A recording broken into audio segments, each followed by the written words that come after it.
के दिन अगर शिव जी के मंदिर में पानी चढ़ाया जाए, जल चढ़ाया जाए, तो घर में विद्वत्ता का अनुभव होता है महाराज। भगवान विष्णु ने जाते हुए शिव बाबा को देखा।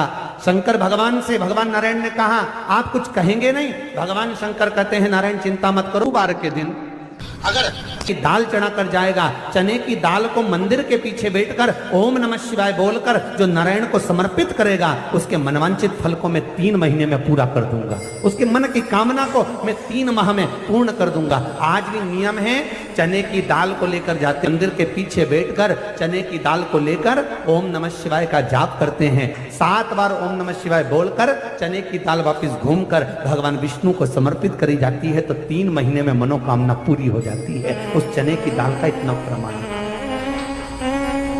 इतना गुड़ जोड़ता है। जितने समय अतिथि हमारे घर में रहे, मेहमान हमारे घर में रहे, जिसको हमने आरती के समय पर गुड़ दिया है, जिसको हमने गुड़ दिया है, वो पाकर आनंद के साथ में। अच्छा, कभी तुमने सुना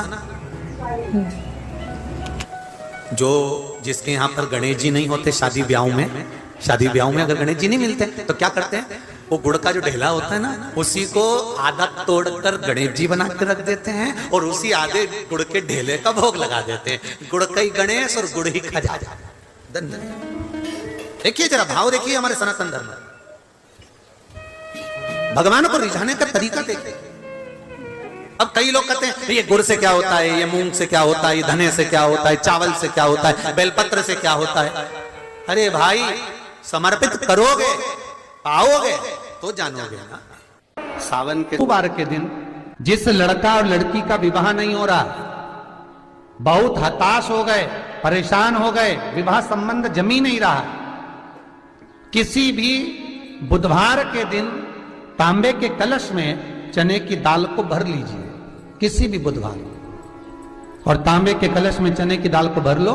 उसमें 2 गोल सुपारी रख लो, पूजन वाली सुपारी रखकर 2 सिक्के उसमें रख लो, पीले कपड़े से मुख बांध दो, उसका पूजन करो बुधवार के दिन भी, और गुरुवार के दिन उसका पूजन स्नान करने के बाद करना। पर घर में किसी से बात मत करना, मुख से शब्द मत बोलना, मुख झूठा मत करना।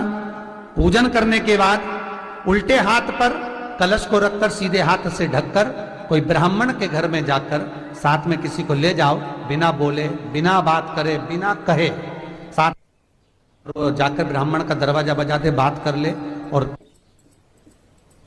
साथ में जाओ, पर तुम्हें नहीं बोलना है। और वो कलश ब्राह्मण के अपनी कामना कर कर वो कलश का दान दे दिया जाए। महाराज, ज्यादा से ज्यादा 4 महीना 3 महीने के अंदर विवाह संबंध पक्का हो जाता है। विवाह संबंध, चने की दाल का दान कोई सहज नहीं है। रहा है कि मैं दुखों से पीछा छूट ही नहीं रहा, तब उस जगह पर बेलपत्री के मध्य भाग में पीला चंदन, ये जो पत्ती है और ये 2 पत्ती हैं, ये बड़ी पत्ती और ये बीच की जो 2 पत्ती हैं, इसके बीच में जो डंडी का भाग रहता है, जो बीच में डंडी का जो भाग है, बड़ी पत्ती और ये 2 छोटी पत्ती के मध्य में जो डंडी का भाग है, उस डंडी के भाग में पीला चंदन और एक अक्षत पीला।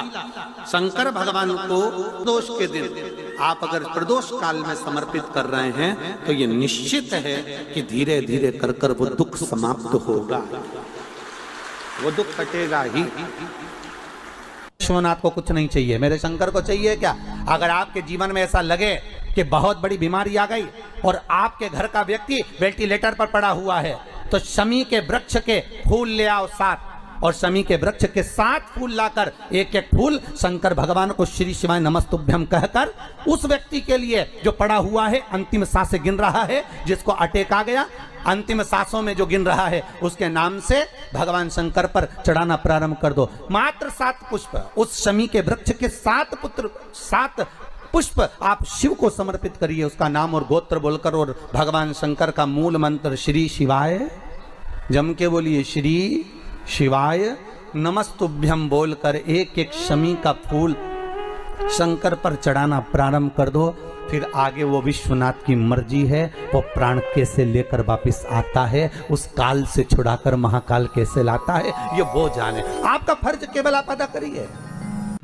ये 3 समय एक ऐसा समय है, मान लो सुबह यदि आपको समय ना मिले भगवान शंकर का गुणगान करने के लिए, मान लो दोपहर का समय ना मिले शंकर भगवान का गुणगान करने के लिए, तो शिव पुराण कहती है जब सूर्य डूब रहा हो, प्रदोष काल का जब समय हो, तब उस शंकर का गुणगान करो तो सारी जिंदगी तुम्हें किसी के आगे हाथ नहीं फैलाना पड़ेगा। भगवान भोलेनाथ स्वयं तुम्हें उतना प्रबल वैभवपति बना। कितना सुंदर कहा है। जब जिंदगी बहुत संघर्ष में चल रही हो, बहुत दुख का जीवन चल रहा हो, बहुत कष्ट का जीवन चल रहा हो, बहुत कष्टमय जीवन चल रहा हो, तब शमी के 5 पत्ते, शमी के 5 पत्ते, एक दुर्वा के साथ एक अक्षत चावल का एक दाना, वो भी हल्दी में भिंगोया हुआ हो या केसर में भिंगोया हुआ हो, शमी पत्र 5, एक दुर्वा, एक चावल का दाना, जो दिल से हृदय से बेलपत्री के वृक्ष के नीचे पार्थिव लिंग का निर्माण कर कर मट्टी का शिवलिंग बनाकर प्रदोष काल में, मतलब शाम के समय पर शिवलिंग बनाकर उस पे जल चढ़ाकर, जो ये 5 शमी का पत्र, एक दुर्वा और एक चावल का दाना, अपनी कामना कर कर जो दुख चल रहा है बाबा से विनय कर कर एक एक पत्ता जब समर्पित कर दे, फिर एक दुर्वा समर्पित कर दे, फिर एक चावल का दाना समर्पित कर दे और बाबा का वहीं पर पुनः विसर्जन कर दे, 3 महीना तो जाने दो, 15 दिन के अंदर वो दुख कटता जरूर है। चाहे कोई भी दुख, किसी भी तरह का दुख क्यों हो। एक बेलपत्र के वृक्ष की परिक्रमा करने वाले को हजारों अश्वमेध यज्ञ का फल प्राप्त हो जाता है, हजारों अश्वमेध यज्ञ का फल प्राप्त हो जाता है। उसी तरह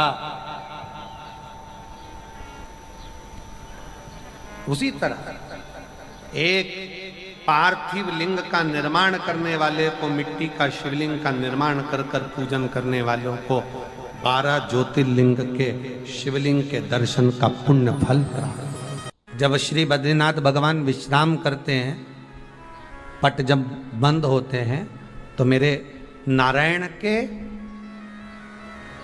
हृदय से बाहर जो लक्ष्मी जी का मंदिर है, वहां से लक्ष्मी जी को लाकर हृदय से लगाया जाता है और भगवान को एक कम्मल पूरा घी में उसको लपेट